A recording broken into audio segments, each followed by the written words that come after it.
What up, what up, what up? What is going on, everybody? What is going on? And welcome to the Blunt Thoughts 2025 New York Mets season preview. And very excited for this one. Looking forward to this. Excited for the season, but excited also for the person I have joining me tonight who's been very kind to me, whom a lot of you know. And if you don't know, you need to know. But you should know him from SNY, contributed to SNY. You see him on BNNY, you see him on Sports Night. He's joined me a couple of times. Like I said, he's been very kind to me. So I figured what I'm gonna do is, why not bounce it off of somebody that's not more knowledgeable than I am. You know me, I just like to come out here and talk nonsense. But I got my guy Anthony McCarron joining me tonight, and I hope you guys enjoy this as much as I'm looking forward to it. But let's just bring him on the stage before I blabber on too long. Anthony, how you doing, buddy? I'm good, Hector. How are you? Pretty good, pretty good. Like I said, excited, Got my excited for this baseball 2025 reference season. T-shirt on. There you go, there you go. Excited for the season, Anthony. Like I was telling you behind the scenes, real quick. Um, I'm very excited. I'm confident, and usually, as a fan, I'm extremely confident. And a new season, you always come in with high hopes. And I always say the goal should always be, win a division, and you go on from there. And of course, depending on the team, you temper your expectations. You have high expectations, whatever it is.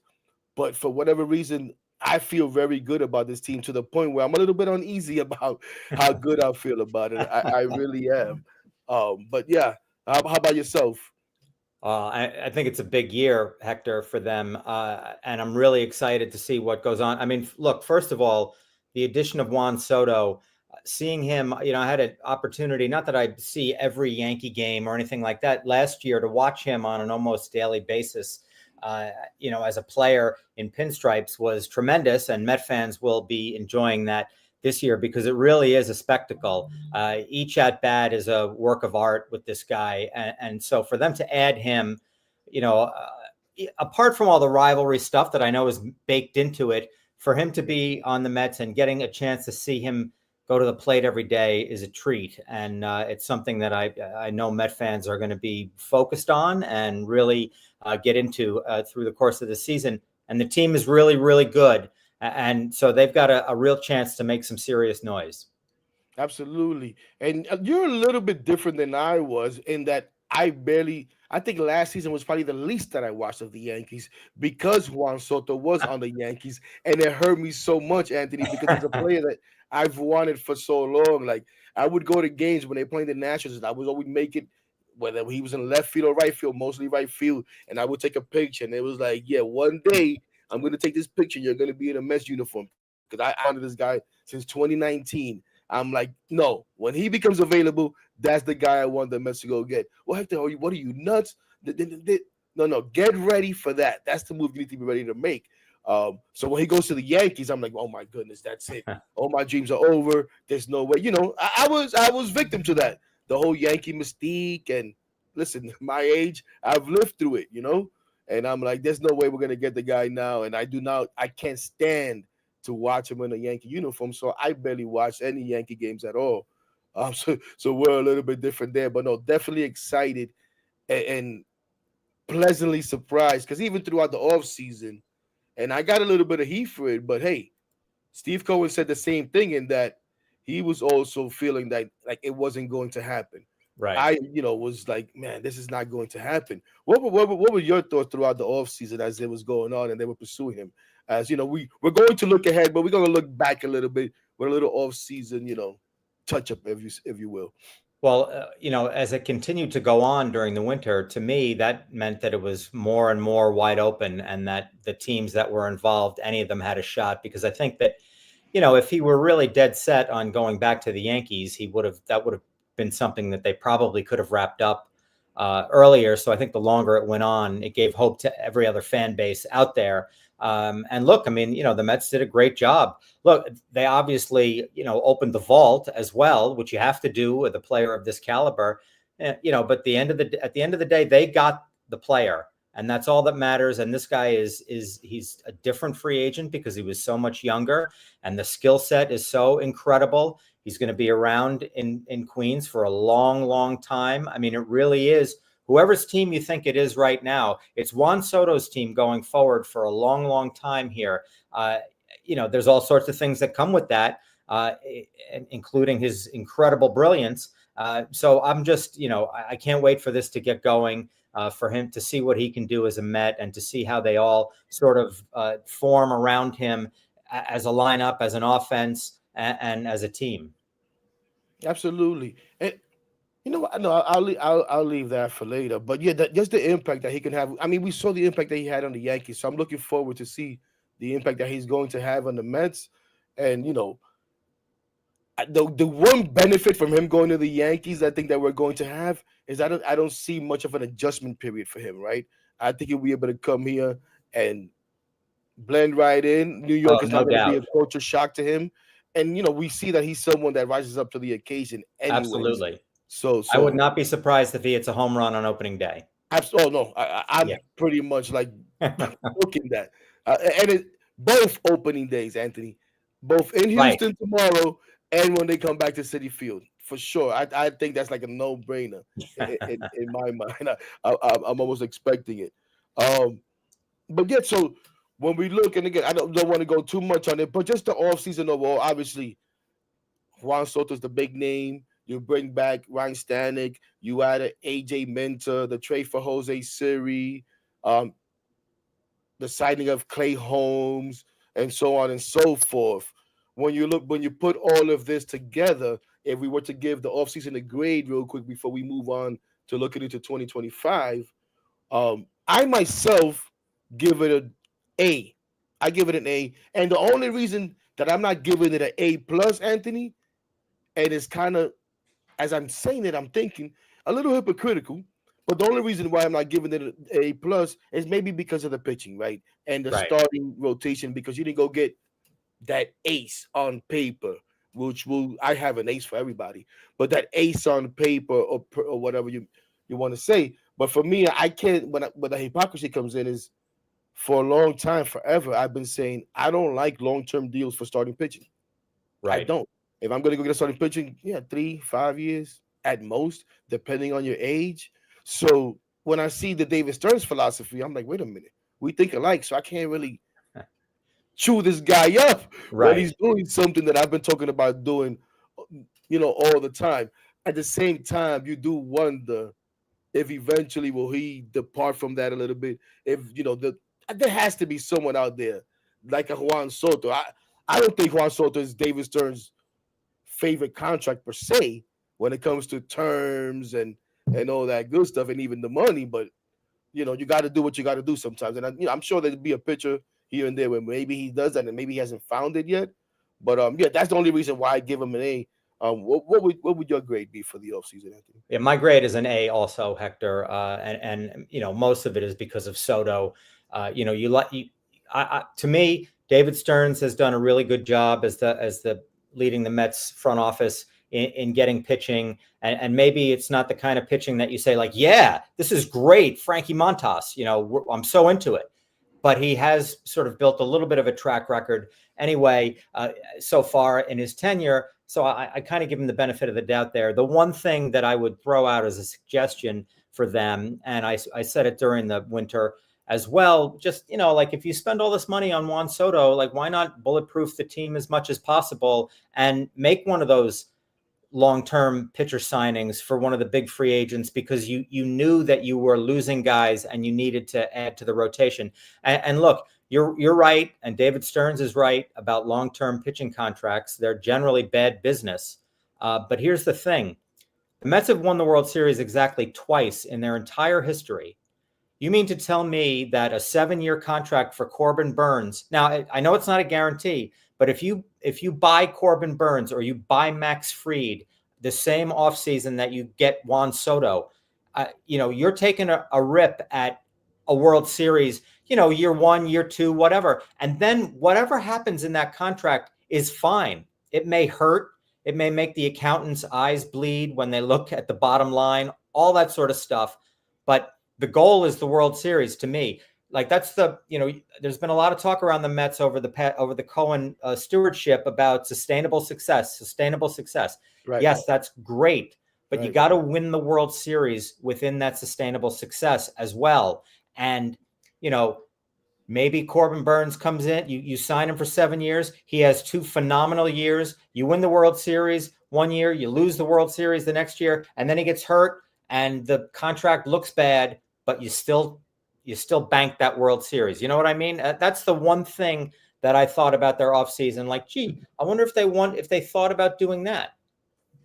No, absolutely. And yeah, if they win the World Series or two, does the contract look bad at the end, even if it's not playing? No, because you already got, like you said, two Right. World Series out of it. So yeah, it's not something you can give him a total pass on. But I also do wonder, listen, we watched this spring, and spring training. You got to be careful what you take from spring training. I always say, spring training is different for everyone. You know what I Yes. mean? There's players like the veterans. Juan Soto, you really don't care what the heck you see from Juan Soto in spring training. Francisco Lindor, Peter Alonso, for the most part, these guys are veterans. They are what they are. You know what you're gonna get for the most part. Luis Angel Acuna, Brett Beatty, who come in fighting for a job. Results matter a little bit. You know what I'm saying? You see a guy like Brandon Sproul come up here, Blake Twidwell give you immaculate innings, perfect innings. You get a little bit excited, and you wonder how close are these guys. And I wonder if maybe a little bit of them not wanting to overextend themselves in the offseason for starting pitching is just like, no, man, you know what? We have these guys that are gonna come up sooner rather than later. Why do that? But you can get the same production at a much lower cost, which we know takes a play in baseball nowadays for sure. Yeah, look, I mean, prospects are wonderful.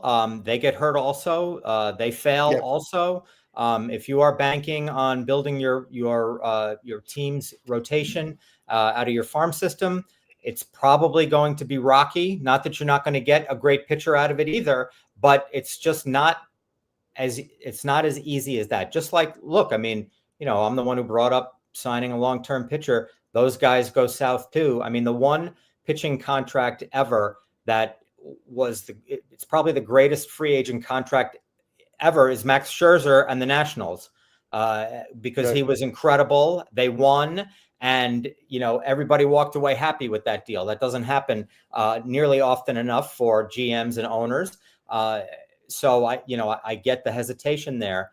Look, the farm system exists to serve the big league team in whatever capacity that is, whether it's as cheap, easy replacements in the majors or as trade bait to get what the team needs for a stretch run, a pennant run, what have you. I'm hoping that the Mets will consider both avenues there if and look, I believe it's going to be when they need a starting pitcher later this year, Hector, to really Yes. sort of have somebody, a lead pipe ace in there, which they may need in the playoffs. No, absolutely. And that's another thing that gives me confidence that I have the confidence in this front office that they'll go out there and do whatever it is, whether it be a trade, whether they give a pitcher a shot early. And I think there may be an opportunity for a pitcher to get a shot very early on with some of the developments that we had even today. And we kind of touched on where I want to kind of like start going to, but let's take a look at the roster. Let me try to bring that up here. And I apologize. I don't have the greatest graphics in the world. I did this like half asleep real quick. And I had to adjust it a couple of times. Let me make it full screen so that people can see a little bit better. And hello to everybody that's joined us. I appreciate you guys. We'll try to get to the comments. I haven't even taken a look at them, but I see that there's a whole ton of them. And again, thank you guys. And at the end, if you have any questions, if it's pertaining to the subject at hand, it's even better. So when I take a peek in there, it's easy to find. And at the end, if we have time, we'll try to get to some questions. But I'm not trying to take Anthony's whole night up. I've done that a couple of times already, and I got to be a little bit kinder. But yeah, here we have the opening day roster, and there were some questions, Anthony, right? Mainly the last roster spot as it pertained to position players and whether Acuna was going to make it or not. We found out later, early this evening that Acuna is on the roster, and that means no Alexander Canadio, which was expected, I think. I mean, to me, when they signed Canadio, that was just insurance in case a Brandon Nimmo wasn't ready, in case a Starling Marte wasn't ready or traded, or something like that, or maybe another outfield that got hurt. I think that was all that was when they made that trade, cash considerations, whatever. And then there was a question mark kind of. Is AJ Minter going to be ready? They were waiting to see how he bounced back from his last outing. He's on the roster. And both Kranik and Brazoban, who were fighting for the last bullpen spot, made the roster because the development that I hinted at, Paul Blackburn on the injured list. They announced today starting the season. But there's your roster, ladies and gentlemen. That is your 2025 New York Mets opening day roster. And I like it. I really do, Looks Anthony. good. It's pretty darn good. Now, of course, we were talking a little bit about the pitching, and one of the big signings as it pertained to pitching was um what you call it, Clay Holmes, right?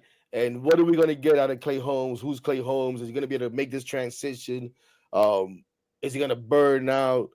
All of that, all of those things. What is your thoughts on the sighting of Clay Holmes and looking into the season? What should we expect from Clay Holmes? You think? To me, Hector, he's hugely talented. I think he's going to be a good starting pitcher. The one thing that I wonder about with him is, what kind of innings jump he can withstand and remain healthy and be a pitcher in October for the Mets when they need him. We'll see how they handle him. He pitched, I guess, if you add in the postseason with the Yankees last year, it was 70 something innings. Right. So, he's not going to throw 160 innings for the Mets this year. He's not going to get 180 innings for the Mets this year. If our Met fans going to be unhappy if he throws 125 really good innings this year? They only had 4 guys get to 120 last year the whole time. So I think it would be pretty good if Clay Holmes got, 25 starts of 5 innings each time, give or take on either end. That might not be a bad year for him as long as there's excellence along with it. That may not sound like a great thing from a starting pitcher, but in today's day and age, that's where we're at with pitching and Major League Baseball right now. But look, he's a ground ball machine. The Mets can catch ground balls, and I just, I feel like he's expanded his repertoire. When I was down in spring training, they couldn't stop talking about the kick change and all these things that he's added. So I'm pretty high on Clay Holmes. I just, I'm not high on his innings total, and that might be okay. Right. And how do you think they'll manage that innings total? Excuse me, because obviously you want to try to have the guy at the end of the year and into the postseason if possible, especially if he's successful. How do you think they'll manage that innings total, that jump, and trying to get him through a whole season with maybe 101 innings, like you said? Well, we're gonna. They've been pretty clear about the 6-man rotation Right. and their desire to go that route. And early on with off days, because of built-ins for the weather, et cetera, they don't need one right away, which is why Blackburn starting on the injured list is not that huge of a deal right now, as long as he's eventually okay. The Mets have done a good job. Stearns has done a good job of acquiring starting depth. And, like you mentioned before, at some point this season, we'll see when it is, but they do have potential reinforcements in the minors. Brandon Sproat's the guy who comes to mind, although he didn't pitch well at AAA last year Right. after kind of a meteoric rise through the system. And he's gone back there, and David Stern says he's got to take over AAA. And look, the guy is so talented. I have no doubt that he will make a real case for himself to get promoted not that long into the season too. So there's all kinds of ways that the Mets can handle Holmes and the other, Kodai Senga would do better in a 6-man rotation as well. So, there's all kinds of reasons for this and all kinds of ways the Mets can sort of ease the workload on these guys to get the maximum pitchability out of them. No, for sure. One thing when you talk about Sprout, which I was thinking about too, to bring up early on in this conversation, is because recently I saw David Stearns talking. I forget where it was. You watch so many things, I forget sometimes where it all gets jumbled up. But he said that yes, he needs to prove it in AAA, while at the same time he didn't say he needs to stay down it very long. He even talked about like 2, 3 starts. He shows dominance. We could see him come up here. So it made me think today when I saw Blackburn going on the IL, it made me think a couple of things. And one, I'm scared to say because I want to have fun with it, but I'm like, was like, is this a phantom IL? Because I was thinking when all those questions about how we're gonna do this roster and who stays on, Brazoban or Kranik and Blackburn is going to the bullpen. I'm like, how about we just put Blackburn on the IL? How about we do that? I mean, he is coming back from the back issues. We could say he's still a little sore or something. It's a knee soreness. Again, I don't want to throw around the Phantom IL too much because I don't want to get anybody in trouble like I have any influence. But I did wonder about that. But now I'm wondering. I don't know when the AAA season starts and if he has time to do this. But let's say Spo goes down in AAA and has two good starts or whatever the case may be, and the time comes where they do need a sixth starter, and Blackburn is not ready, and Manaya, who's supposed to be on the quickly come around, it's not ready yet.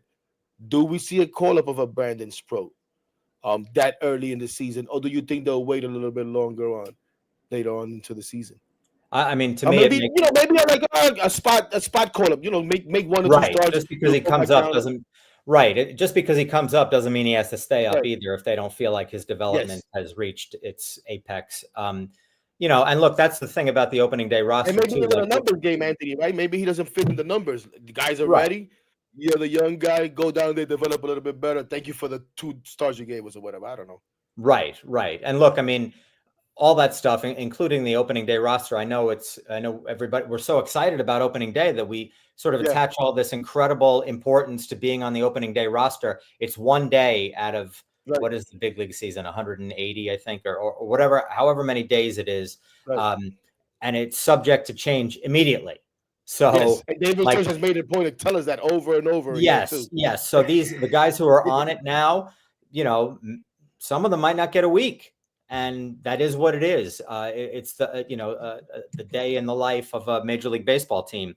So just because guys are on there right now doesn't mean they're on there for good, and just because guys aren't up now doesn't mean they're not one of the most impactful contributors on the season. That's why look, I mean, you brought up his name before. Luis Angel Acuna to me is one of the more interesting Met prospects, and I'm fascinated by him, and I'm fascinated by them having him on the roster. I was wondering whether they would do it or not. Clearly, he's talented enough to help them at the big league level, but do they want him? Is there something in his development that he needs to finish that he could get? He could better get by playing every day in the minors, because he's not going to be playing every day with the Mets. How are you affecting his development? I love all those things. What goes into that calculus with him? He's clearly talented. The jolt that he gave the Mets last year when he was subbing for Lindor, he was like their third best player when he was a starter for them when Lindor was out Yeah. last year. And you see the stuff about other people. I think Lindor is the one who said it. Maybe he was bored in the minors last year. Do you not send him down because you don't want to risk him being bored again and having a lackluster performance, which makes you think differently of him as a prospect? Because, some guys, Ron Darling said this on one of the broadcasts last year. Some guys, when they get to the big leagues and the bright lights are on, they're ready to play, and that's it. And the Right. minors, which is not the same atmosphere, doesn't get to them in the same way. That's maybe that's their fault, or maybe they just need to be in the major leagues where they can show off their talents. And I wonder if Acuna is one of those guys. Yeah, no, and you kind of went ahead of me with that topic because I definitely wanted to Oh, touch on sorry, that. stepped on the No, no, gas you're on you, okay. Hector. Yeah, you're okay. You're okay. But let me ask you this on the homes. Let's put that on the table real quick, and because again, you got me thinking with 101 innings. Sometimes I ignore that. I had the end with you early on in the off season where I threw a name out at you and you threw innings at me, and I was like, I don't really think about innings jumps sometimes. I'm ignorant about that sometimes.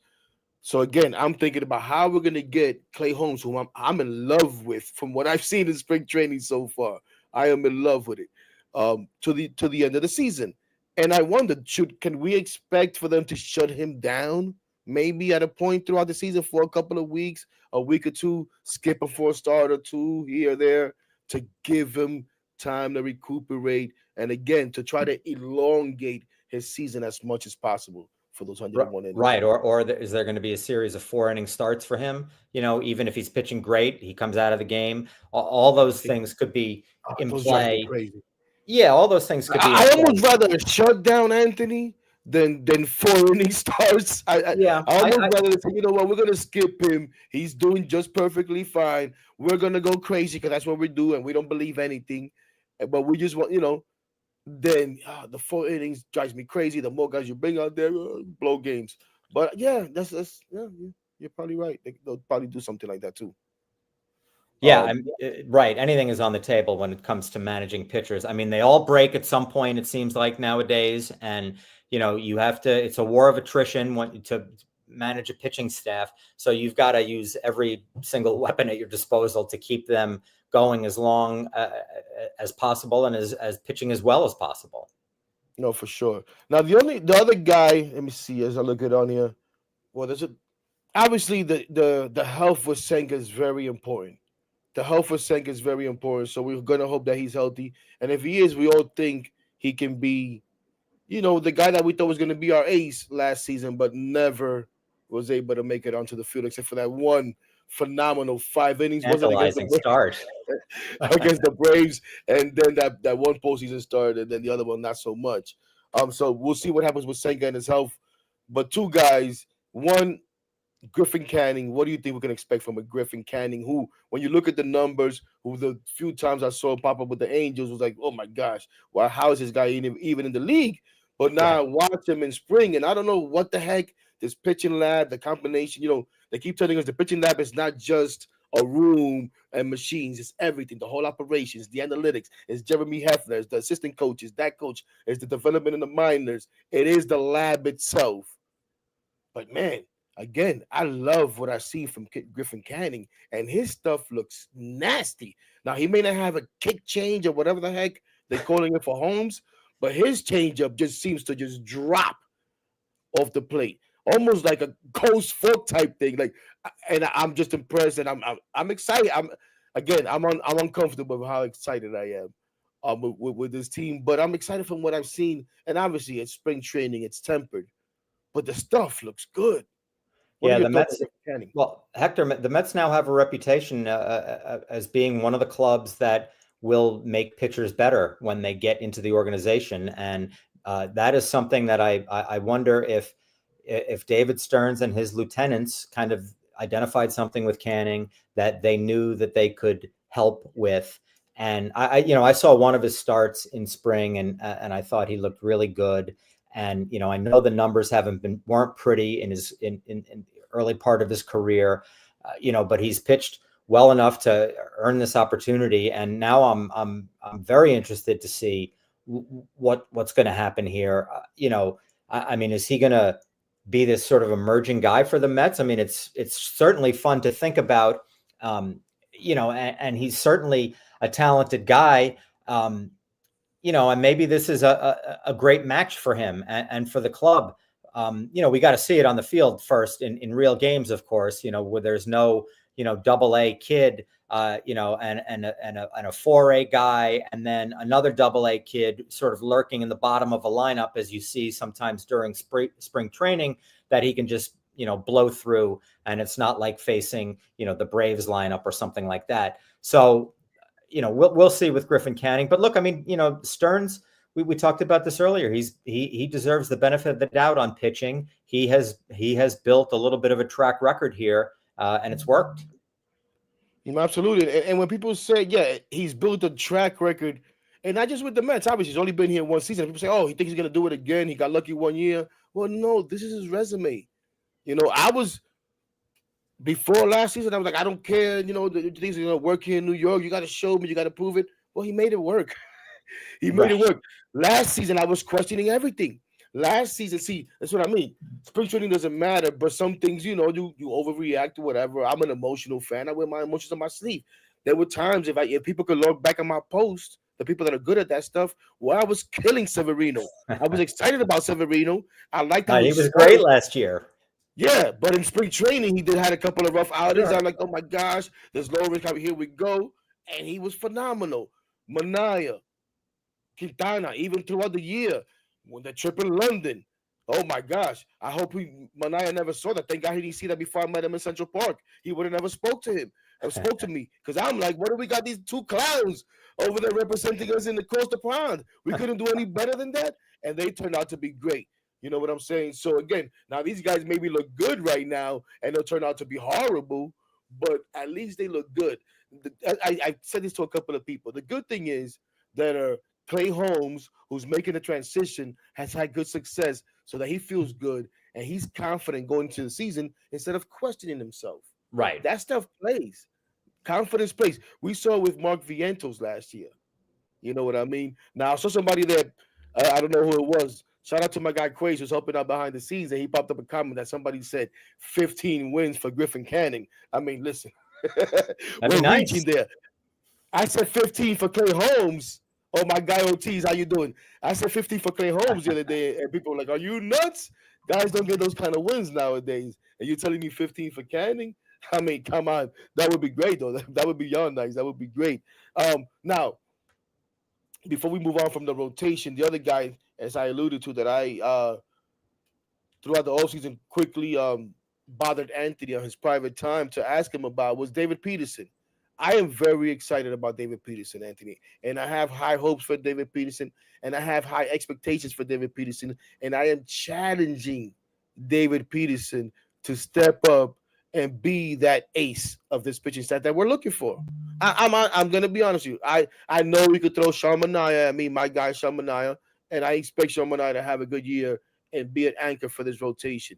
And we've Sure. mentioned Senga, he could be healthy, but who the heck knows? You know what I'm saying? Senga even now worries me the way he talks sometimes and the mechanics and being out of whack. Like, can you Oh just yeah, pitch, no dude? doubt, no doubt. It's so frustrating. But I'm looking for David Peterson to take that step, Anthony. Where are you at? And again, you threw the innings at me. You're like, can we see him now make another innings jump or sustain what he did last year? You know, Right. but yeah, I'm high on David Peterson. What do you think?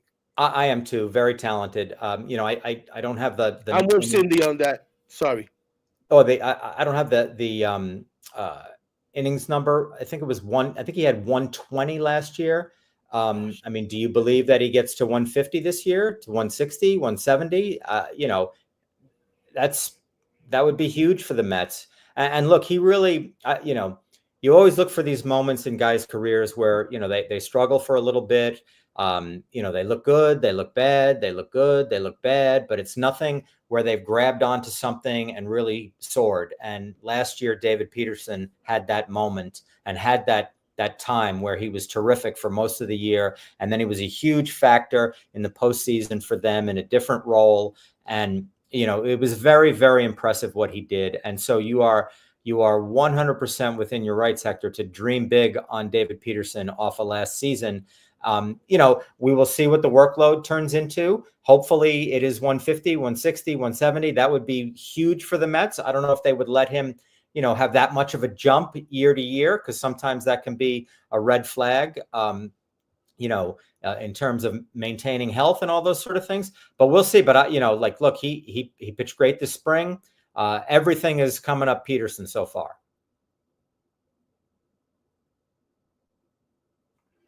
Oh, something just happened. You blinked out on me, Hector. I can't hear you. That's me. That's me. That's me. I forgot I Oh, had muted. okay. I muted myself real quick there. Yeah, yeah. I do have high hopes, and again, you're right. Let's see. Last year was 121, and you had that pretty much on the number, I think. So we'll see if he's able to make that jump. But man, I expect Peterson to possibly make an All Star team this year, and maybe be thrown around in some early. Hey, man, we saw with Luis Hill last year. Early Cy Young conversations, even if it's in the first half of the You season. are dreaming big, Hector. Attaboy. Yes, like That's Cindy said, good. Good. I expect him to be 1-2 with Clay Holmes at the end of the season. I definitely expect him to be there as one of those 1-2. I really do, but we'll see how it plays out. Um, where did I want to go here? I think that's pretty much it for the rotation. And as I said before, there was some question mark over that last position player spot, bench role, utility guy, backup infielder, whatever you want to label him. And as you've been chomping at the bit to talk about, the boredom of Luis Angel Acuna, and the question was, is he going to make it? And obviously, you said before yourself, Are they going to want him to go down in the minors and work on some things and develop a little bit more? Well, that's obviously something they were considering. The Yeah. fact that they waited to maybe not the 11th hour, but the 10th hour to decide whether they were going to put him on the roster, and that tells you everything you need to know. Whether it is development of him in his play on the field, whether it is the fact that they don't like the boredom label that he's getting right now and him appearing to be bored. Lindor said it almost looks like he doesn't care in the quote that I read from. Shout out to your colleague over there on SNY every now and then, Anthony Tacoma. It was his article, right, where we saw that stuff. I think that's right. Um, Yeah. yeah, on MLB.com. So the boredom. So does that have anything to do with it? Are they maybe having an issue with his attitude? Is he I someone don't know has about. I don't know if Right, that I connotates don't know what to attitude. read from that, Anthony. I don't know what to read from this whole thing. I don't even know what to read exactly what was Lindor doing. Is he trying to give his buddy a kick in the butt, like, hey, get it Maybe. together? Is he trying to tell everybody, hey, back off of this guy? We've seen him when the bright lights is on. He turns it No, on. I think you were onto something with the first thing. He's trying I to say, think so let's too, but go. people Yeah. have fooled me a little bit on that. And it's like, nah, he's trying to fight for him. He's trying to get him on the roster. And I'm like, Mm, nah. Maybe as the guy that you guys call the captain, that I call the co-captain of this team, as one of the leaders of this team, he's trying to say, hey, dude, we believe in you. You yeah. have all the talent in the world. And yeah, you turned it on when the lights is bright, but that's not the way it works, kid. You got to come out here ready to play every single day, Well, I think especially. it's a big deal that he can play shortstop. That they can use him as a backup shortstop. Not that they're going to need a backup shortstop unless Lindor gets hurt, but I think that always makes managers feel comfortable when they can look at a day and say like, okay, well, if this happens, I can do this, and that would be his ticket to me uh, to the majors. Look, the problem with him with Acuna right now, he's an exciting player, and when things are going right, which is what we saw for him in that little taste last year in the major leagues when he had like a 930 something OPS. When he started for Lindor, when Lindor was hurt, he looks great. He looks unstoppable. His speed is a big asset to them as well, coming off the bench right now. So that's a big thing for him. He swings at everything, though, Hector. He needs Mhm. plate discipline, and I think that's probably the avenue that they want him to work on. If he does go back to the minors, I think that's the mandate that's going to come. Look, I mean, I saw a few at bats in spring and whatever, it's spring, but I mean, it was like swing, swing, swing, and that was it. And the at bat was over. And, you know, the way we talk, the way teams now talk about controlling the strike zone when you're the batter, and your quote swing decisions, all those buzzwords for not swinging at everything. He does right now, and that's something that's going to have to get better because as more pitchers in the big leagues get to see him, I know he'll have faced some of them in the minors. They'll have had some experience with him, et cetera, et cetera.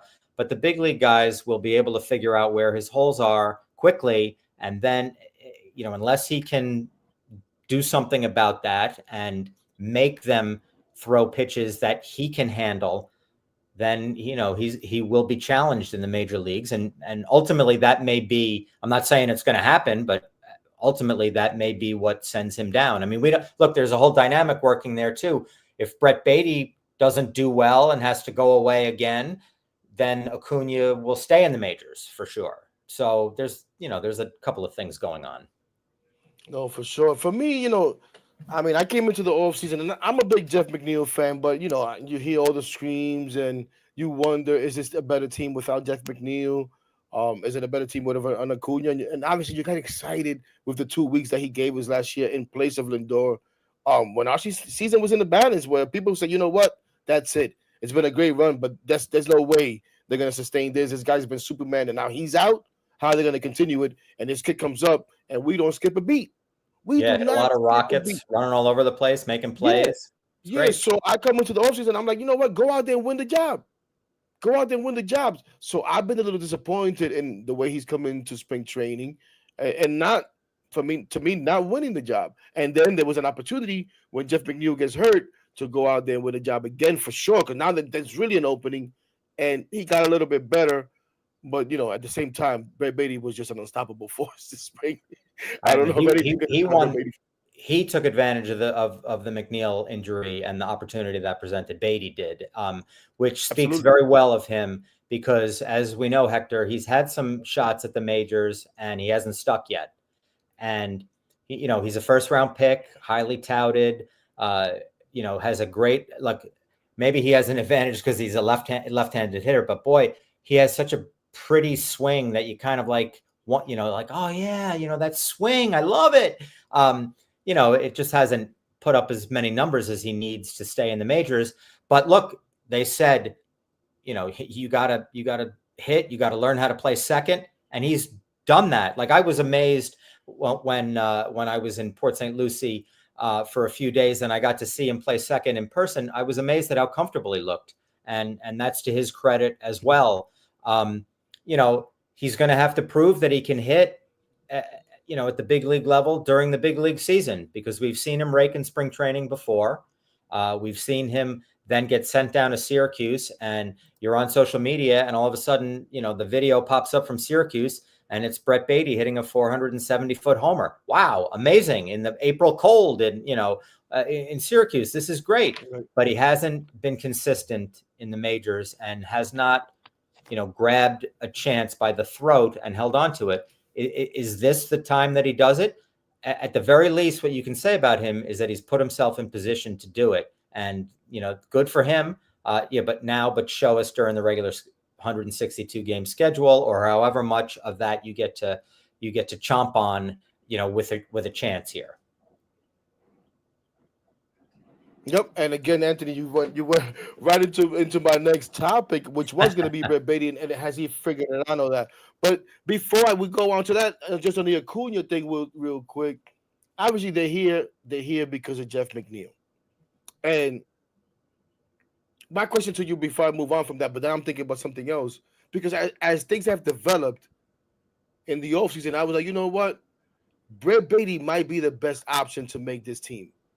Brett Beatty might be the best option to make this team, because we need success from Brett Beatty in the major league level in order to be able to figure out who is Brett Beatty.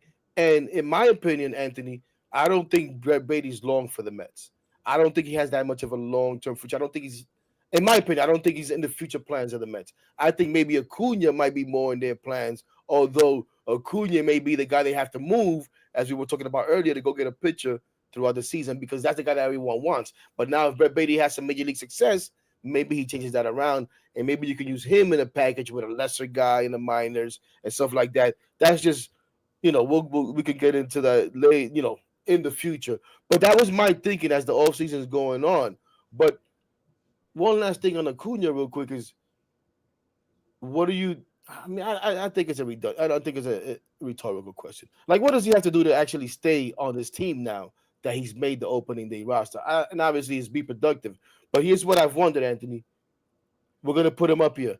I hate platoons for young guys. I cannot stand platoon for young guys. You want to give me a veteran and a young guy, maybe 2 veterans. Okay, Winker, Marte, I have no problem, especially for Marte, because I think that'll be beneficial to him, if you know what I mean. Sure. Less time in the outfield, and I think a healthy Marte is a productive Marte. Less wear and tear. Maybe some people, yeah. So I, in that sense, I'm okay with the platoon. With these young guys, I don't know. Now, I looked real quick at the Mets' first 18 games, I said, because McNeil is not supposed to be out too long. McNeil, I think, will be here maybe by when they face St. Louis. I forget what day it is. They come back and they face St. Louis from Minnesota. I think that's when we'll see McNeil, probably around that time. That would be the 19th game of the season. They faced 4 teams in their first 6 series. I saw 4 starting left-handed pitchers on those teams, on their rosters, like 2 weeks ago. Who the heck knows if they made the rosters? Who the heck knows if they're lined up and they land when they play the Mets? So how many starts are we going to see Luis Angel Acuna if they treat us as a platoon? Now, we've heard Mendoza many times say, the lineup is going to be based on, for different reasons, based on matchups, based on lefty, righty. But if a guy we know how they do this stuff nowadays. If your swing path is in the lane of this pitcher, all of this nonsense that drives me crazy is how they do these lineups. But how much time do we see Acuna getting in this little tandem with Brett Beatty? Because I think Brett Beatty is the guy. They obviously don't have a problem with Brett Beatty starting against a lefty if they were considering leaving Acuna off the roster. I don't think they were going to bring somebody in here that we don't know who the hell it was and just start him on opening day at second base because he's right-handed. That would have drove me insane. Just give me the help at Beatty. I don't give a damn what he does against Framber Valdez. Valdez is probably going to throw maybe 1-2 at best to him anyways. And then he's out of the game. It's the first start of the season. How far is he going to go? You know? But how much Sure. time do you think is Acuna going to get in this You situation know, here? I mean, if you're right, if they start him against lefties, it's certainly not going to be every day. You know, I mean, I think another angle to this is that Brett Beatty's got to prove he can play second base defensively, or you know, they know Acuna can play defensively there. So, you know, like I said before, I thought Beatty looked comfortable at second, and he made some plays there as well. And you know, since I came back from Florida, watching on TV, he made some plays. But I think that that's going to be a big deal because at the very least, you know, Acuna will provide the defense there. That you know they know that part. It's not a new position, you know, that he learned in the same way that Beatty has. So, you know, maybe that factors into it. But you know, I don't know. You know, Acuna is just going to have to take advantage of the chances he does get. You know, whether it's to come in and pinch run and steal a base, a start against a lefty, sub for defense for Beatty if they decide that that's what they're going to do late in games. I mean, it all comes. It will, you know, it's all to be seen. You know, coming down the road here. Yeah, and because even when they decide to pinch hit for Brett Beatty, let's say they bring a lefty in, Acuna's not going to be the guy pinch hitting. It's probably going to be a Marte who's going to be sitting on the bench, who's going to get that first crack off the bench to go and pinch hit, and then maybe you see Acuna come in to play defense, and does he Right. get in that bat later in the game? I don't know. Sometimes I even wonder if it's worth it sometimes to pinch hit for that one at bat. So depending on how the game is going, maybe they give Beatty that at bat against the left-hander, because if a team only has one lefty in the bullpen, you get that one at bat. It's in the sixth inning. Well, Beatty's going to come up again. Who do you rather have against the right-hander, Beatty or an Acuna? Who the heck knows? Or whoever the hell else you're going to put at second base. That's Mendoza. So, Mendoza working the chess pieces there, right. right? Moving those things So, around. yeah. So we'll see how that goes. But those are my things with Acuna. I wonder how much time he's going to get and what will he do with the time. Now, Brett Beatty, real quick. Yeah, like you touched on it. Has Brett Beatty really figured it out? We kind of seen this before. And again, another one of your sometimes colleagues there at SNY from The Athletic, Will Salmon, wrote a great article talking about just exactly this. And Brett Beatty talking about how, yeah, spring training doesn't matter. Talking about Brett Beatty going out there and getting a hitting coach in the off season and what they worked on, working on the mental approach. The hitting coach would set up situations. You're 0 for 17. There's articles being written. The fans are booing. And we know that Brett Beatty said it himself. He struggled with this stuff. Those were part of his struggles in the major leagues, was being able to handle the bright lights. As opposed to Acuna, right? That's the funny thing, right, Anthony? As opposed to Acuna, the bright lights, boom, I'm ready to go. Brett Beatty, the bright lights is like, ooh, wait a minute. Let me back into this little corner over here. And we were looking for a little bit more than Brett Beatty back into a corner. But the kid put in the work this offseason, right? Yeah. And even so that I was watching him in spring training, and I'm like, man, he's having success, but he looks weird. His swing looks ugly, his follow through looks ugly, and then I'm like, okay, it's because he's following through with two hands the whole time, and he seems to be making a point of doing this. And then I read in the article that is one of the adjustments that he made, to follow through with two hands, to try to be able to get the ball in the air, all the things that he was struggling with, and that now he's doing. So I'm like, maybe there's something here. Maybe there's something here.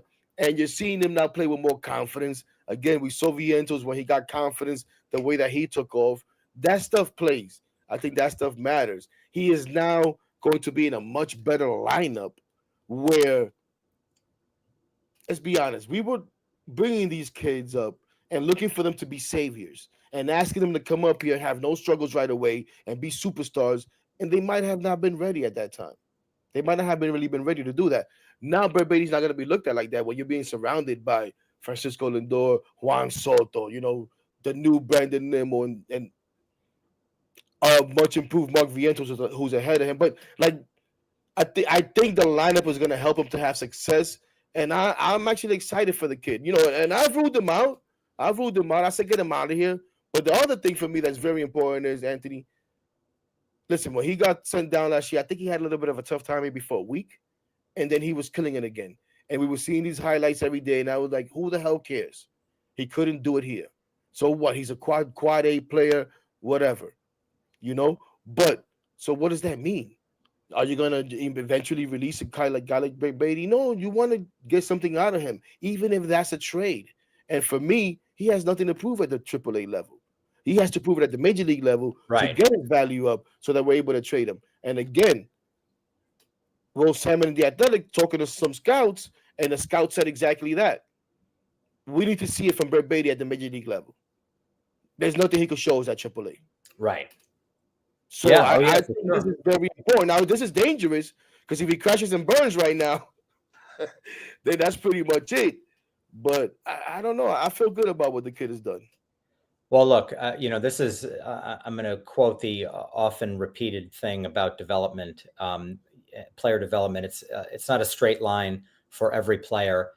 Just because you're a first round pick doesn't mean that your first taste of the majors, that you're great. And then it doesn't mean if you get sent down that you're a bust. And it doesn't mean that if you even get sent down again, that you can't play. Sometimes it takes guys longer to figure out than it does other guys. Some guys come up and at 21, they're a star, and, they never look back, and that's the way it is. And other guys toil a little bit, finally get a handle on it and turn into something. And that's where we're at with Beatty right now. I know there were a lot of Met fans over the winter who were like, trade Beatty. And it's like, trade Beatty for what? Why is anybody trading for him? Yeah.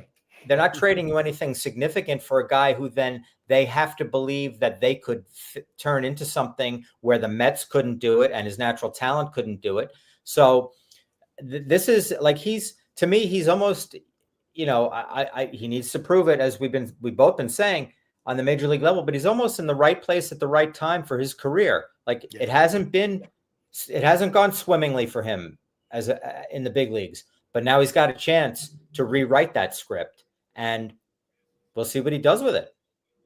No, for sure, and it's on. I mean, this might be it for his career, honestly. Sure. Like I said, or at least with the Mets. Yeah, well, definitely with the Mets. But like I said, you want to build some value with him. You don't want him to be it for the Mets and you end up having to get rid of him, for nothing, or he ends up being a Alexander Canadio when you trade just for cash considerations. No, you want this kid to turn into something. Let me ask you this before we move on from him. If he does have some success, obviously, I mean, there's a chance that Jeff McNeil gets Wally pipped, right? The chance Jeff McNeil gets Wally pipped by one of these two guys. I think. I don't know. Yeah, I mean, let's see. Jeff McNeil is a pretty accomplished major league player. Regardless of either of our quibbles with him and his performance during his career, which has been from batting champ to sort of confounding guy who won't, seems to fall in, like at one point, I think he fell in love with the idea that he could hit 20 homers a year. And it's like, big whoop, pal. Everybody can hit 20 homers. I'm worried because they've talked about him going for more power this year. And I've been worried about that since last summer when Daniel Murphy was around talking about, oh, maybe Jeff McNeil is still more power. And I'm like, Daniel, can you shut up? It worked for you. It's not going to work for Jeff. So I worry about that now because it seems like that seems to be a thought that he's going to try to go for more power. And I'm like, no, just be the hitter that you came up here being. I don't think that Jeff McNeil was a product of the shift like everyone does. You know what I'm saying? Yeah. But my question is, so let's say Jeff McNeil is an accomplished major leaguer, but Brett Beatty has tons of success and it's hard to get him out of the lineup. What do you do with a Brett Beatty? Does he stick around? Or do you think that they try to move Brett Beatty? That's my question. Like, my thing is, like I said, I think Brett Beatty may eventually be part because I don't think he has a long-term future with the Mets. There's too many other young guys. But again, who the hell knows? At least he's been here. Hector, if Brett Beatty is crushing the ball, then you're not trade him. You're not moving him out of the way so you can get some unknown prospect to come up. Like, I know Jet Williams is like this. He's like held up on this enormous pedestal in Met fandom. but we have no idea if he can actually play at the major league level. And I don't say that because it's a particular bias against Jet Williams. It's because he's a prospect who has barely played, I think, even at the AA level. So, Well, when I mentioned the process is more of a long term thing, when I say Berbedi might not be long, because I don't think he's long term, but can he be used this year to improve this team this year to try to go for that World Series that we're hoping we're going for, right? If we see that the clear need for this team is just that starting pitcher, because that's what we're missing, can you include Berbedi in a trade? Is what I'm saying, because he's built that value up. Or do you say, wow. damn, no, man, maybe he's figured it out. We don't want to trade a Berbedi. Like, I don't know. I don't think we know the answer to that either, and I think it, all of that depends on what we see in the next 3 months out of him. Right, for sure. Let's try to move it along here. The other thing I want to ask you real quick before we have some fun as we close it out. Again, we're almost reaching an hour, and I don't want to keep you too much longer than that. So I'm gonna ask you two things here. One, kind of serious, I guess, and one that's kind of fun that I got from one of whatever. But just because I've been hearing a lot about this, any concern for Anthony McCarron as it pertains to Edwin Diaz and his velocity being down? And what are we going to get out of Edwin Diaz? Is Edwin Diaz ever going to be able to give us anything close to 2022, which is the best version of Edwin Diaz on the Mets? Or is Edwin Diaz just going to be the enigma that he seems to be sometimes? It's a great question, and I think it's one of the more fascinating questions about the Mets this season, what they get from him. Look, I mean, you hope that we're at a point where he's sort of getting his arm in shape, and that's why the velocity hasn't been there. But it's still hanging out there over him. That we're looking at the radar gun numbers as what they are so far. So let's see what happens as the season goes on. Is it concerning? It's something to keep an eye on for sure. Like I'd rather be a lot more comfortable with Edwin Diaz if we weren't talking about velocity dips. And as far as 2022, I do feel like that may be out of his grasp now.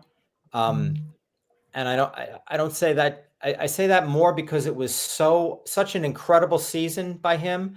More, more than the idea that like, oh, he's not any good. I think Edwin Diaz is really good, and I think he has the potential to be, a really, really good closer in Major League Baseball for the Mets as soon as this season, providing he's healthy. But will he be what he was then? I don't know. That's hard. That would be hard to replicate. That was one insane relief season that he put in 22. And, he took some dings last year. And he's also been a guy who's talked about confidence. I mean, you were talking about confidence before. It's so key to these guys. You think that, Mark Vientos, his nickname is Swaggy V. I think that has a lot to do with how he hit 27 home runs last year. Yes. Because even when people were telling him in the Mets were telling him, yeah, you're not good enough to make the opening day roster. Maybe you'll come up later. We're going to sign JD Martinez. You're not going to be the DH or anything like that. He was like, I'm just going to hit. You guys do what you need to do. I'm going to hit. So confidence is an enormous part of this game for these guys at this level. And, sometimes Diaz does not seem to be the most confident pitcher out there. And, that could be holding him back. I don't know. But look, I'm optimistic about him if he's healthy, but I don't know if he's getting to 2022 again. One thing I worry about is a guy that we haven't mentioned, Anthony, at all, right? Rightfully so, because we're not going to see him for a while. And it's Francisco Alvarez. And one thing that I feel that's huge, right? We know how the pitchers love throwing to him, how he commands the pitching staff, he controls the pitching staff, he commands the game, all of that. Because of course, a good game, pitch framing. I think one of the most important things is how he handles Edwin Diaz, and how he helps to build that confidence up for Edwin Diaz in games sometimes when he's struggling. So that's one thing that I think we're gonna miss, and that I worry about with the absence of Alvarez. Even more, I think, than the velocity. Because a lot of times I think we get caught up on velocity. Just pitch. Use your damn head and pitch. But that's the problem. How many times do we hear Diaz ever since Alvarez has been here where he says, whatever Alvarez put down, that's what I throw. What you know what I'm saying? Like I just follow Alvi out. So I worry about that. And we just see Alvarez, you know, implore him sometimes from behind the plate. Let's go. Come on, He calm does. down or let's get up or whatever the heck it Alvarez has is. a good feel on how to handle a pitching staff and deal with the pitchers as individuals and And as how a to handle collective Edwin Diaz. as well, Yeah. and Diaz for certain. That's a big part of what Alvarez I think brings is sort of conducting the staff, in addition to all the talents that he has defensively as a catcher, and the what he's shown already as a hitter. I'm bummed that he's going to be out for a little bit because I was hoping to see uh, an advancement in terms of Yeah. offense from Alvarez, who could really, I mean, that one year with the home runs, that was something really fun to think about. That if there was an up to go from there, so maybe we'll see it as he comes back this year. Although the hamate bone injury is not, that's not always that easy. Yeah, it's tough, right? Because he had the struggles last year, and partially because of injury, his season was interrupted. He comes into the spring making all these adjustments, and now that gets interrupted. So now you wonder, is he going to be able to? Does he just shelf those adjustments? Says, listen, I'm going to go. I think he just go back to whatever the heck brung you here, man. Do what brand you here. Stop all of this nonsense. You obviously knew what the heck he was doing to get here. Obviously you make adjustments and stuff, but sometimes I think these guys just try to do too damn much, in my opinion. It's a But I hard do. game, man. It is a No, really no, hard it is. game. It sure is. It sure is. But we'll see. Hopefully, the first thing is just you wish this guy health. All these guys, Mania, Montas, Blackburn now. I know I'm forgetting somebody, but you just wish all these guys also. And obviously, the guys that are healthy, let's hope that they stay that way. Now, the fun question that I want to have with you, I think this I've asked this of anybody that I've had recently, that I have too many people on, or anybody that I speak to, because when this came up, just caught my attention. And I don't know if you listen to WFAN or not, but Evan Roberts on WFAN when his show with Evan and Tiki and Evan, whatever the hell they call it, said not if Juan Soto gets booed, how when will Juan Soto get booed? And I'm like, what? And he's like, it's New York, this is what we do. New York fans, that's what they do sometimes, whether you agree with it or not. And I'll be honest with you, Anthony, my response is I don't think that's happening this season. You yourself, what did you say early on? Juan Soto's going to hit a home run opening day. I think he's Right. going to hit a home run both opening days. In order for you to get booed, you're going to have to struggle. And I don't think Juan Soto's going to struggle. I really don't. I think this guy is going to take off from opening day and just have an MVP season. So when will Juan Soto get booed? In my opinion, not in 2025. What does Anthony McCarron say to that nonsense? I wish I could agree with you, Hector. I Oh, do. Well, I do agree on one point. I think he's going to have a hell of a year but because what cycles in New he York? is a hell of a player. But look, I mean, you know, part of the fan experience is booing. Well, I'm not saying he's not going to get booted in his whole career. I'm just saying this is. I think as fans, there's a lot. the You know us what? logical fans, we're on such a high. We feel Here's so good right now. I think it'll take too much for him to get booted. here's what it comes down to me.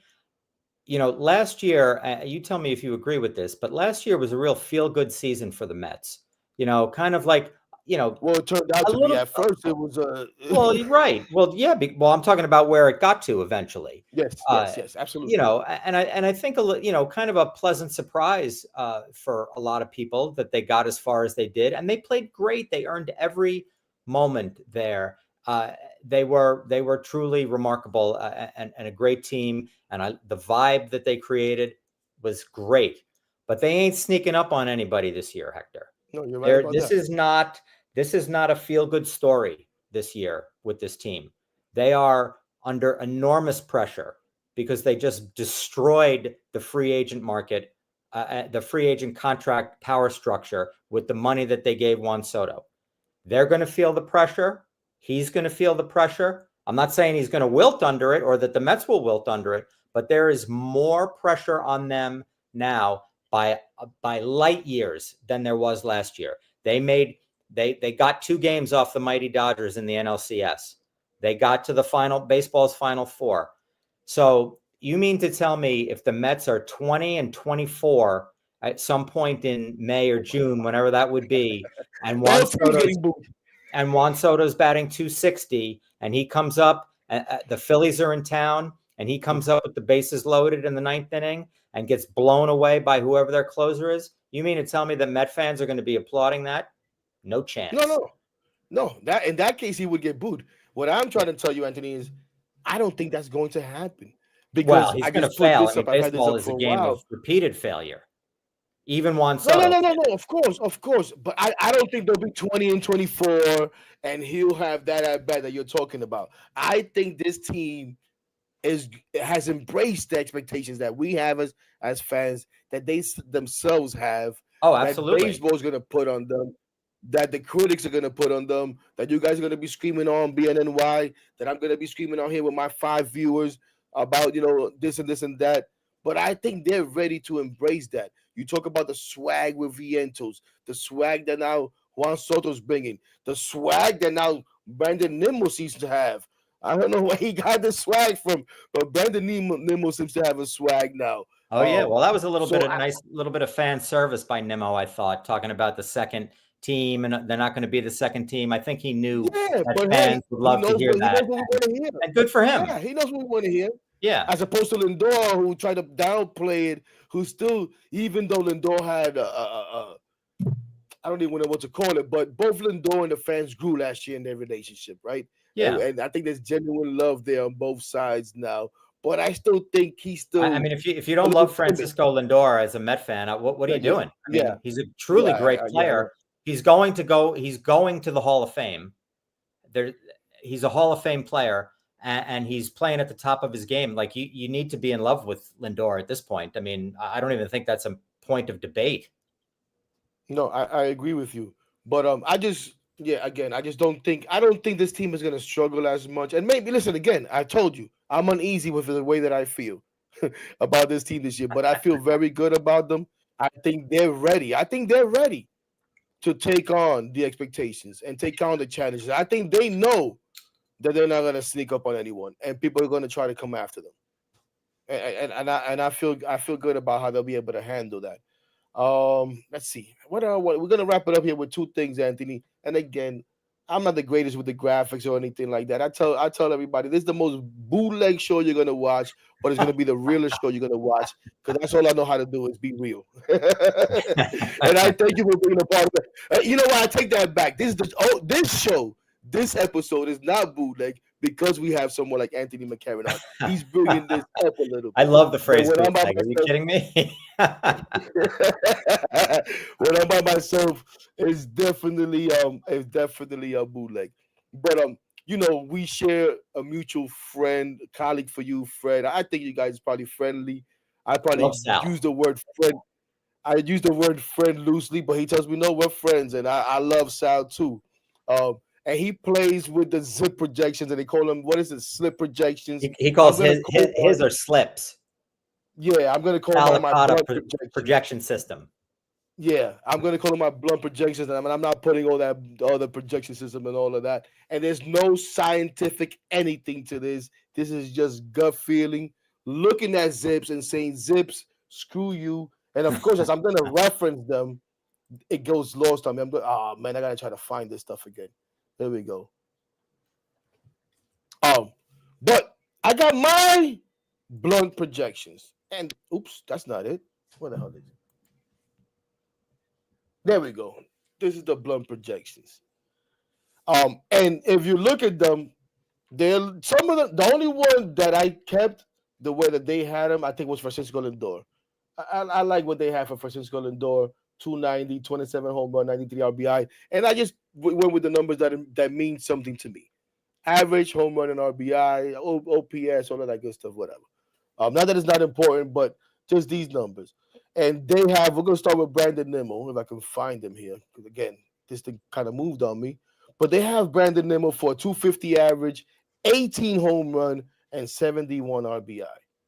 And I'm like, what? This is a guy that's hit 25 home run back to back years. Why the heck are we expecting him to go down to 18? You You know what like I'm Nimmo, the saying? No, power I hitter, got huh? him at 27 home run and 81 RBI because I'm ambitious and I need that average to be up in the 260s or so. So I'm gonna just go with the arbitrary number of 263 for Brandon Nimmo with 27 home run and 81 RBI. Tell me I'm crazy, Anthony. I know you are. Well, I think those are good projections for him. I prefer the Brandon Nimmo that was getting on base at a near 400 clip to the one. I feel like 20 something homers for him. I'd rather the on base percentage than the homers, but that's just me for that player. I mean, look, homers are great. They're the best thing you can do in any single at bat. Uh, but I don't know. I feel like he's changed as a hitter because he's been able to add power. And I know they say that power develops later in some guys, and maybe that's what's going on with him. But I just like if he were to get on base more, like the old Brandon Nimmo, I think I would like that player more. No, and listen, you're not the only one. I get that argument all the time. People like the on base Brandon Nimmo. I need him to find that balance. I need him to find that balance. I like what he's grown into as the. I mean, people complain about his on base in 2020, 2023, but it was pretty much the same that he had in 22 when he had a phenomenal year. Nobody was complaining. You know, it's just that the home runs went up. Now last year everything went down. The home runs stayed the same. Yeah, I'm with you. I would like him to, but I would like him to find that balance. I don't want him losing on the power that he's found. I like the power that he's found, especially if he's going to be hitting 405 in the lineup, which where he looks like he's going to be at most days. And not that I need him to hit a home run down there. I like Nemo, and you know we spoke about it last offseason. I like Nemo cleanup. I like him for 5. A lot of people Sure. don't like it, but I like that he's a complete hitter. And sometimes that is better than a slugger in that situation. Give me somebody that's going to put the ball in play. Give me somebody that's going to drive the ball in the gap. Give me somebody that's going to give me a good at bat when I got 2, 3 men on base and give me those RBIs. So I like Brandon Nimmo there. And I'm a big Brandon Nimmo fan just to begin with. I'm psycho with Brandon Nimmo. But yeah, so but I totally understand your argument with the on base percentage. Um, and I'm gonna try to run through these quick because again, I don't want to keep you too long, Anthony. I apologize. But the next guy is Mark Vientos. A lot of people are expecting, sophomore slump, although I don't know if we can consider him a sophomore. This guy's been up and down for 3 years already. Um, but this is Swaggy V, and I I, don't I, think I like those. Look, the sophomore slump is something that has been thought of as a thing in baseball for a million years. I heard Keith Hernandez talking about it on one of the broadcasts during spring training. You know, Vientos is going to have to prove this year that he can, now there's been a whole off season of pitching coaches and pitchers sort of breaking down video of Vientos and all that sort of stuff. So he's going to have to, the big challenge for guys who have success early in their career, or have that big moment of success, that time of success, is to adjust to the adjustments that are going to be made to him. Now, I was really impressed by what he did in the postseason last year. Big moment. He doesn't shy away from any of that stuff. This guy can hit home runs. He is a born power hitter. And I like the other stuff you have for him. If he gets to 31 home runs this year, I think that's a good year for him. I mean, he could even go higher than that. Could he get to 35? Yeah. I mean, I think he could. He's a very intriguing player. Let's see what opposing pitchers cook up for him this year. But look, I mean, he hits the ball with authority, and that is his carrying tool, the power. And it's going to be interesting to see what he can do with it this year. No, for sure. And Anthony, and I'll be honest with you, when I was in my own lunacy thinking about these numbers, I was at 35 home runs. But again, I said, You wanted to hold yourself back a little. Yeah, well, because I said, don't be an idiot. Go look at some stuff. And the only ones I had a chance to look at, I wanted to look at a few all of these stuffs, right? But I mean, I only looked at the FanGraph zips, and they have them at 26 home runs. I was like, damn, Hector, you can't be that much of a psycho and go to 35. So let's go to 31. I always find that a lot of the projection systems always seem to feel like on the lighter side to me in general. Like I don't know if they tamp them down, or I don't profess to be smart enough to know how they work. when they do them. But it always seems like, you think about, you look at this, like I saw Aaron Judge is projected by whatever it was I was looking at for like 46 home runs, and I'm like, okay, I mean, if Aaron Judge plays 150 games, he's hitting 55 homers. So that's what we've come to know over the past few years. And I feel like almost everybody, they kind of like projections, but we tamp them down a little bit. So maybe Right. Vientos goes 35. That's what the long and the short of it is. Maybe Vientos goes 35. You know what I think would help before we move on from Vientos? I did want to ask your opinion on this to hit those 35 home run. And not a lot of people think I'm crazy. Some agree with me. And I think we will see this. One thing I like about Mendy is that Mendy makes adjustments. And he's told us already that we're going to see different variations of the lineup. Oh, Although yeah. although that's been more about, how's 4 and 5, depending on lefty righty, depending on matchups. He talked about that recently. But one adjustment that I would like to see him make fast that I think would be great is to put Mark Vientos to bat second. And I know everybody is hung up on Juan Soto has to bat second, and the more at bats, and you want your best players to get the most at bats, and you need them up there, and all of this nonsense. I looked at numbers where Juan Soto has more at bats hitting third than he does batting second. He has more success hitting third than he does batting second. But more than that, as much as I believe in Mark Vientos as in swag and that he's not gonna suffer from a jinx or adjustment or whatever the hell you want to call it, I think that's the best spot to protect him. You put him there between Francisco Lindor and between Juan Soto. And now, when we talk about Mark Vientos, what is one of his weaknesses or his biggest weakness is the off-speed pitches. Is that slider in the first base box that him and in the first base batter's box that him and Pete Alonso swing at. Well, you put him batting second, and he's going to see a lot more fastballs, especially if Lindor's on base, and you got Juan Soto behind them, then followed by Pete Alonso. Another thing is, I don't like Pete Alonso batting third. I don't think Pete Alonso's a number 3 hitter. Call me old school, call me whatever. I'd rather have Mark Vientos bat third than Pete Alonso, honestly speaking. But put Pete Alonso fourth. But what do you think about that real quick before we look at Pete's numbers? And then, I would say that Soto has to bat second to start the oh season, gosh, and go deep in, not deep into the season, but at least a month batting second, because I feel like just the fact that the rest of the lineup is, or most of the rest of the lineup is watching his at bats every time he's at the plate, will have a ripple effect on them. I'll give the Mets credit for this, because that last year when JD Martinez was on the team and working, batting practice and video study, all that stuff, the things that he did made an impact on his teammates. And I feel like that, so they're open to paying attention to other hitters. And, they're not just thinking like, I got to do what I do well. I got to do what I do well. If they can watch how Juan Soto constructs an at bat and attacks an at bat, I feel like that's a benefit. And especially for a young guy like Vientos, who was a sponge around JD Martinez last year, I think that there's some real value there. no, yeah. So okay, I mean, yeah, and like I said, I don't think it's gonna happen, but I think eventually, maybe it doesn't stay like that. But I think we may see that, and maybe, and we definitely don't want to see him struggling. But maybe Vientos is having a little bit of tough time. You make an adjustment to try to help him out. Maybe the lineup is not clicking the way that we expected to, but I think this lineup is going to click. I think this lineup is deep. I'm interested to see. I don't know if they've announced it, but who do you think? Who do you think should get it, and who do you think they will go with starting out the season with the bulk of the playing time in center field? You think it's a no-brainer that'll be the newcomer Siri, or do you think Taylor, who maybe gives you a better at bat, if not the power that Siri does, and the defense? But they both give you the good defense. But let's be honest, Siri's better. How do you Series think that better, comes yeah. out? How do I you mean, I think that think comes Siri out? will get a lot, Right. at least at the beginning. I don't know that for sure, Hector, but I feel like I want to. Maybe I'm answering it that way because I feel like I want to see him more.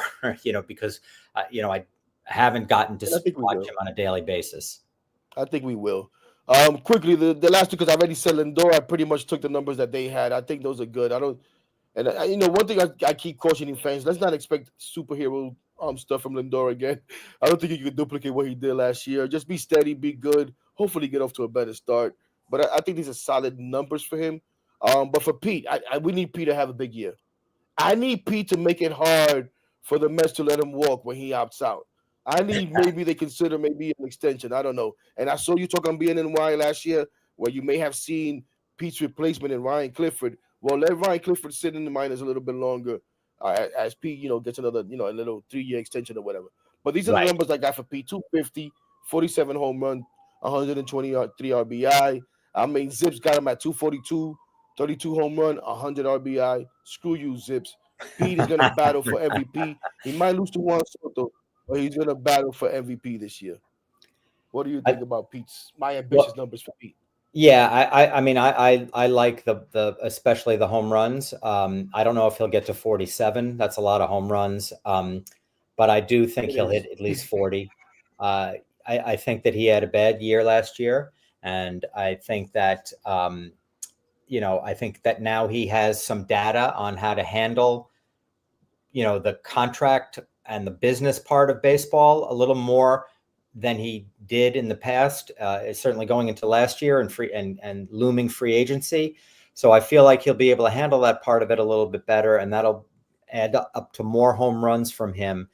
Look, I mean, batting behind Soto, Soto's going to walk, 120 or whatever it is, 120 times.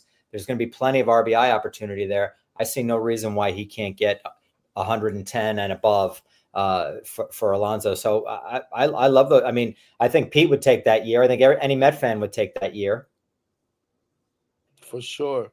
And the last one is, man, and I apologize to everyone watching. I'm looking at the questions and the comments, and I haven't really been able to get to them. Maybe I get to like 3 or 4 because I've seen some good ones here real quick before I let Anthony go. But the last guy is Juan Soto, and Zips has him at 276 average, 33 home run, and also 100 RBI. The home run, I ticked him up to 36. I keep telling people he's not going to hit the 40 that he hit last year in Yankee Stadium. But then again, he does like hitting in City Field, so who the heck knows? But I think 36 is about right. And if you're going to hit 3 more home run, there got to be at least 6 more RBI in that, with a 284 average. Because I want that average. For me personally, I would like to want Soto to be a 300 hitter, honestly. As much as I hear about how much of a hitter he is, to me, a good hitter used to hit 300. Anthony, I'm sorry. I know there's other things now, the on base and It's takes a not nearly walk. as cool as it used to be, Hector. I know, and I'm not cool as I used to be, but who knows if I Me ever was neither. cool. what, what do we think of these numbers there, Anthony? I think Soto's going to have a monster year. I really do. Look, we talked about it at the beginning. This guy rises to the occasion. There's no reason to believe that he won't look at this first year of a contract and believe that it's something that he needs to make a statement on. And I feel like he'll go out there and make that statement. So if that's what a good Juan Soto year represents, I think he's going to have 1,000 OPS, which would be, roughly a 50-point increase from whatever he was last year, whatever his career OPS is. I mean, he's a wonderful, incredible offensive force. And I just think that the first year as a Met, I think, with all the stuff that's going to be around him, I think he's going to groove on that and do really well. So, I don't think he'll get to 40 home runs either, but I wouldn't be bowled over if he did. Yeah, me neither. Me neither. It wouldn't surprise me at all. All right, Anthony. Let me get a couple of comments and questions before we end with my blunt predictions for the year. Those are going to be fun. But let's see what do we got here. My guy Jeffrey, who was asking at Hector Anthony, is Alvarez closer to the hitter we saw in 23 or 24? Do you think the Mets try to slow down his rehab, even if it means seeing more games with Terrence Senger, not Seager? Senger, right? I think is the name. Great, Shout great out to question. Senga, man. That's a great story, Senga. I was rooting for him. Once I Yeah, found oh, out yeah, the yeah. Whole Foods was working in the off season, I'm like, nah, let's That's a go cool Senga. story. It's But a go ahead, great Ed. question. It's a great question about Alvarez, and I think that that's a big part of what the Mets front office is wondering too. You know, there were, I don't have the numbers in front of me, but there were some indications last season that like Alvarez had matured a little bit as a hitter. I can't remember exactly what they were. I'm going by memory from when I looked it up, but something, I believe his walk rate was a little bit better and his strikeout rate was a little bit lower. So he was, those are signs of more selectivity at the plate. And those are sort of benchmarks for, maturing at the plate as a hitter. I like that idea for him. I do think there's immense power there. Look, I know from reporting on the guy from back when he was starting in the minors that everybody he's worked with along the way says that he is a worker, like that he's not a guy who was like, yeah, I hit 25 homers in the big leagues a couple of years ago, and my name was mentioned in the same breath with Johnny Bench. The last 22-year-old catcher to do that was Johnny Bench. So I'm good. I'll just take the winter off. He's not that kind of guy. And I think he's proven that at the big league level with the way he's come into his own as a defensive catcher and the way he's come into his own working with pitchers. That's all to his credit. I think we're going to see him be a better hitter and a better power hitter as long as the hamate bone situation is okay and he can recover from that. Sometimes that is not an easy thing to immediately be yourself after. No, for sure. Shout out to my guy Petey Just Commute who says, "Great show, Heck. Thank you, Petey. Appreciate you." Question for both of you, but we're gonna let Anthony answer the questions. You guys hear from me enough. Who the hell cares what I think? Anthony's a professional here. Does it concern you that the Mets really don't have speed at the top of the lineup? The only thing I will say to that is I was thinking earlier is, are we gonna want Lindor stealing bases with Juan Soto batting behind them? I don't know, but is that a concern for you? They don't seem to have speed at the top of the lineup. Well, Lindor can run, obviously, and he can steal a base. And look, I mean, the Mets have been pretty efficient at stealing bases since the new rules have come in. So it sort of stands to reason that you would want them to. I remember writing about this last year for the SMY website, but like the idea of like if you're good at base stealing, you should base steal more. And in general, they are pretty decent at it. I think Acuna would bring a little daring do on the base paths for his opportunities that he gets. Marte is kind of an unknown to me right now what they're going to get from him, but he's the active base stealer, active leader in stolen bases. So, there's efficiency on the bases there as well. That's not their calling card. I mean, you're right about that, but I think that they can get some stuff done on the bases if they need to. Right. Carlos Ramos says, Anthony, do you think Acuna doesn't feel challenged at AAA, and the Mets have realized that they would treat him like the Nats did with Soto and just brought him up here early? But I don't know. I think Soto came up because he was doing well in the minors, don't know.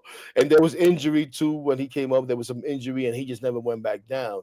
I mean, I guess similar with Acuna, but I think Soto was playing a little bit. I can't remember. He's spoken about it, but go ahead, Anthony. Well, I mean, I think this falls under the idea of like the bright lights and Acuna, sort of lit up when they came on. Look, I mean, he didn't have a good year at AAA last year. He did not play well. It was just kind of eh. And now that he's come up and had a little taste of success in the big leagues, that's great. And he should be confident because he's a talented guy and he can do it. But if the Mets, if they say they have development benchmarks that he needs to hit, then he may find himself having to go down and hit them. And, they're challenging him then. They're saying, show us something at that level before you get anything more at this level. Like Hector, as when we were talking before, he swings at everything, and he needs to tame that impulse. And we'll see if he can. He had whatever it was, 20 games, or if you include the playoffs, because I know he got in some late inning situations there. What did he have? 25, 30 games in the major leagues, all told last year. Like he hasn't earned anything yet. Like his talent says something, but just because he doesn't want to be in AAA doesn't mean he should be in the majors either. So, he's got to prove he's got things to prove, even with all the talent that he does have. Absolutely. Shout out to my guy John from Mets News and Links, who was very kind to me earlier this winter, and tried to get me into that Sean Mania presser that I screwed up. But he says Betty looks like he is back to the type of hitter he was in the minors. Deep counts, waiting for his pitch, and hitting it hard when he gets it. So hopefully he's able to sustain that here in the majors now is what we need. I think he had 11 extra base hits in 20 games during spring training. I mean, that's crazy. Like, Yeah, insane. That's. I mean, he was hitting it, and like we were saying before, Hector, like these guys, he's got a chance now, and he's done everything that he can.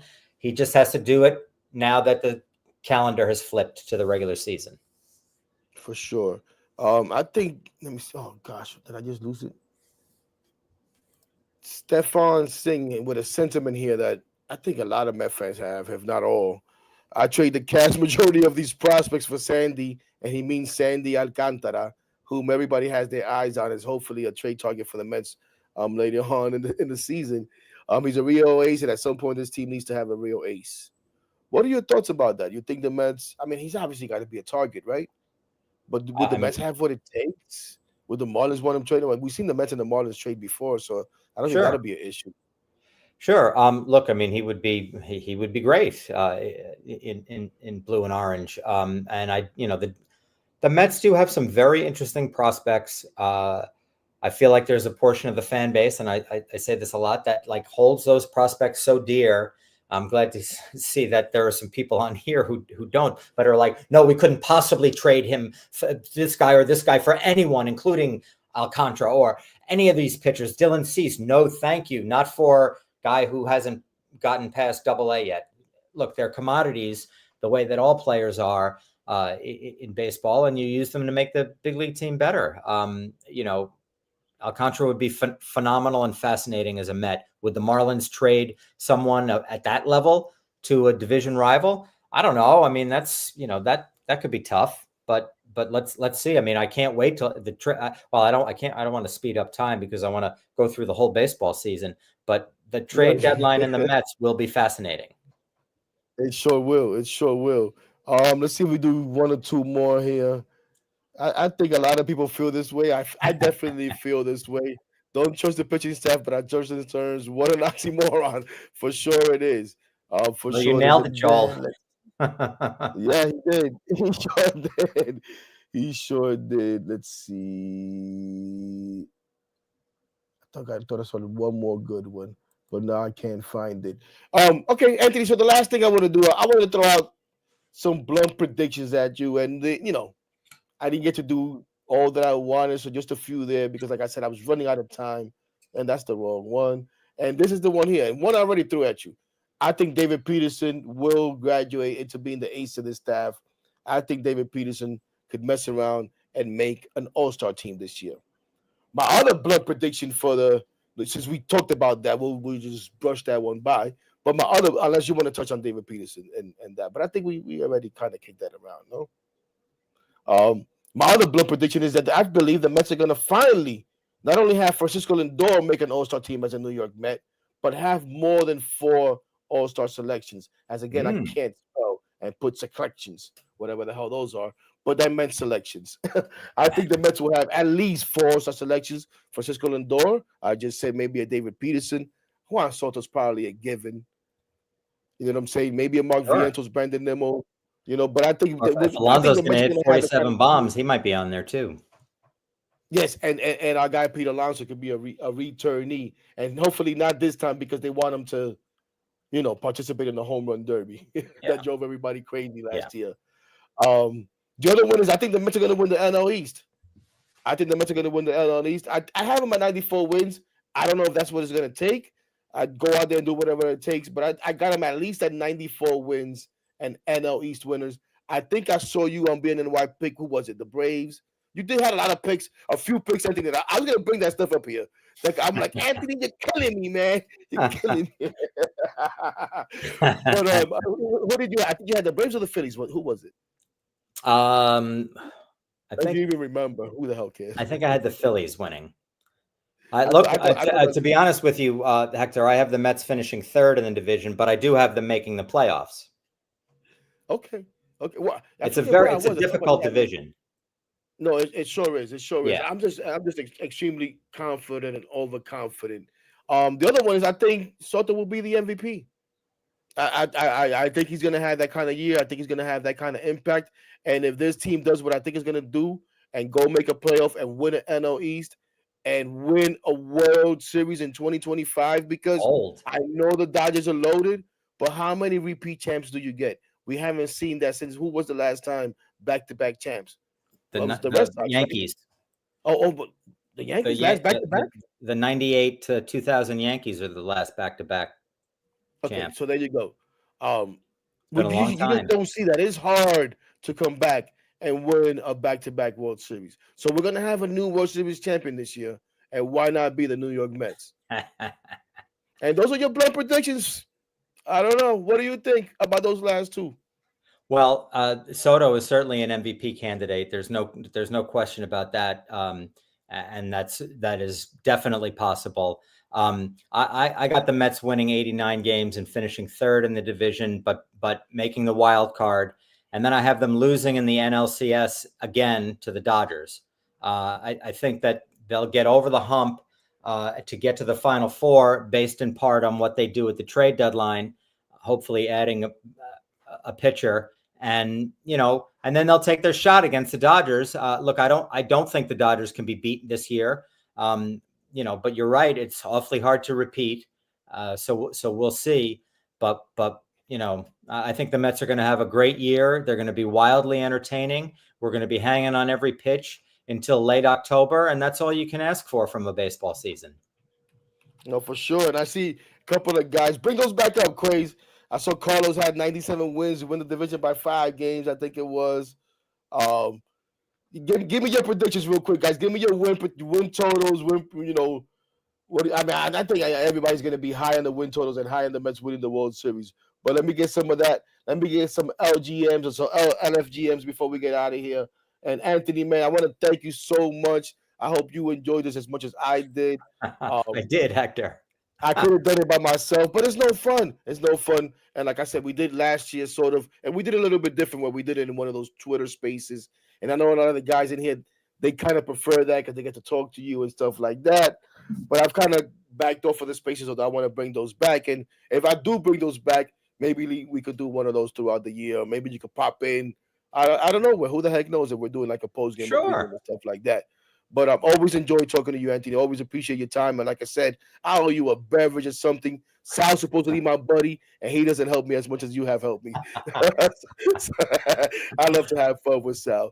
Maybe he's watching this and he'll come get at me. But no, man. But thank you, and I'm excited, Anthony. I really am. I'm really excited. And it all starts tomorrow, and I can't wait. Oh, it'll be a good year. It'll be fun. Well, thanks for having me, Hector. I appreciate. I always enjoy it. Appreciate you. And right. Yeah, everybody, man, that's Anthony. We'll let Anthony get out of here. I'll give you my Take care, everybody. There you go. Good night, Anthony. And there's that, everybody. That's your 2025 Blunt Door season preview.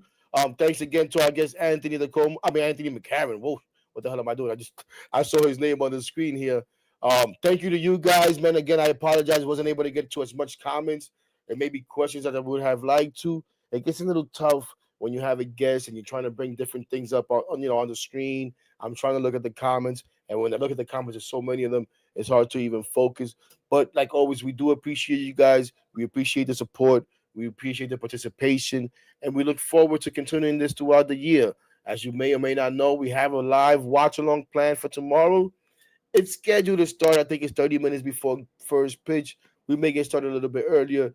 Depends on what goes on for me tonight and tomorrow morning as far as work. But excited for that. Looking forward to it. Looking forward to the season. Looking forward to sharing it with all of you guys, all of you beautiful people who've joined us on this journey, who joined us last year on the journey, who I hope will join us on this journey, which should be a much better journey. But as we always say, ladies and gentlemen, it's always LFGM. And now, enough talking, right? Enough talking for me for tonight. Enough talking for them. Now it's a matter of going out there and doing it. Let's go out there and get the job done, baby. Everybody enjoy the rest of your evening. Be safe if you're outside. Get home safe. If you're safe, if you're home already, tuck in, have a good night, and let's get ready for some baseball tomorrow. Peace out, baby. Click full of animals and we made ourselves with minimal. Fuck you, no subliminals. Putting in this work, nigga. That's why they feelings hurt, nigga. Swear we need a hearse cause we rep our shites to the dirt, nigga. If I'm in the club